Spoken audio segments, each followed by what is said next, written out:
From the director who brought you the action-packed films Fast and Furious and XXX, along with the forgettable third Mummy movie, comes the Hurricane Heist, a film that tries to capture the entertainment value of the Fast and Furious series without the characters who actually make those films entertaining.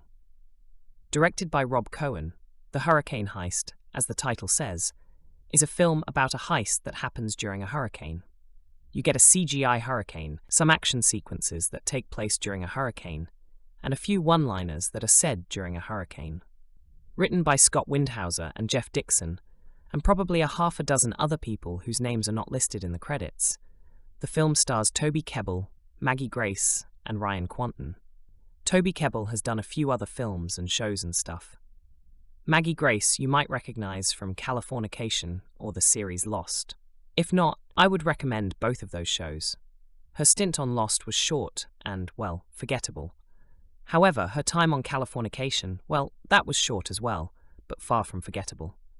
And Ryan Quanten you will recognize from True Blood, where he plays, basically, the same character. Toby and Ryan play brothers Will and Breeze, who as children witnessed the death of their father during a hurricane. This causes each child to grow up and lead different paths in life. Will becomes a meteorologist who drives around in a super badass truck to study hurricanes. Breeze, on the other hand, becomes a heavy drinking repairman after a stint in the Marines. The movie starts with Will, who arrives in the fictional town of Gulfport, Alabama, to release a couple of drones into the hurricane and to report to his boss that the hurricane is going to be worse than they predict.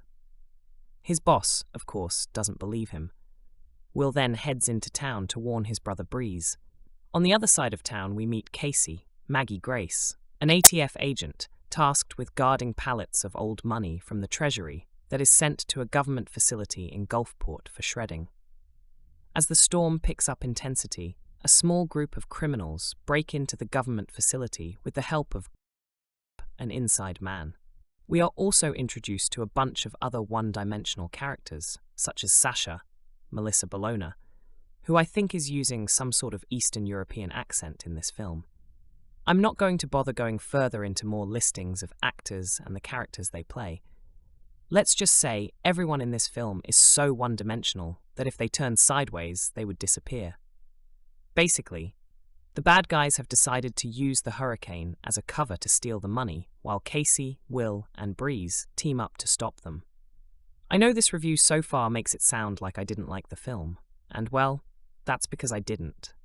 It did have some enjoyable action sequences that weren't as over the top as the latest Fast and Furious movies. And the special effects were pretty well done. However, the action sequences use the shaky camera quick-cut editing that has been done to death in modern action films, and the attempts at comedic dialogue fall flat with lines like, "They are underestimating you." I think the producers of this film are overestimating people's willingness to watch mindless entertainment. Sometimes the brain enjoys a light, mindless action film like this one, while other times the brain just needs a little more. Overall, I didn't hate this film, and I don't completely hate myself for watching it, but I'm also glad I didn't have to pay to see it. If you are looking for mindless action, I guess you could go watch this, or you could save yourself some money and watch Sharknado on Netflix.